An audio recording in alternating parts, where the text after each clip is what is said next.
আসসালামু আলাইকুম। সবাই কেমন আছেন? আশা করি ভালো আছেন। আজকের ভিডিওতে আপনাদের জন্য দুটি সুখবর রয়েছে। প্রথম সুখবর হচ্ছে অন্তর্বর্তীকালীন সরকার ডক্টর মোহাম্মদ ইউনূস আগামী ইউপি নির্বাচনের জন্য স্পষ্ট দুটি তারিখ দিয়েছে। তিনি বলেন, সরকারের অবস্থান স্পষ্ট। মধ্য ফেব্রুয়ারিতে সব সংস্কার কমিশনের রিপোর্ট চূড়ান্ত হবে। তারপরেই সংস্কারের কাজ শুরু হবে। যদি ন্যূনতম সংস্কার হয় তাহলে আগামী ডিসেম্বরের মধ্যে চেয়ারম্যান মেম্বার নির্বাচন অনুষ্ঠিত হবে।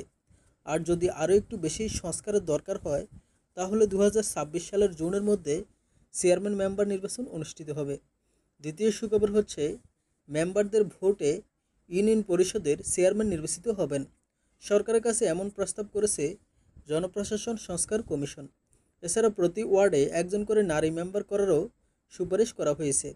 প্রতি ওয়ার্ডে 2 জন সদস্য নির্বাচিত হবেন, যাদের মধ্যে একজন অবশ্যই নারী হতে হবে বলে বিধান করার সুপারিশ করা হলো।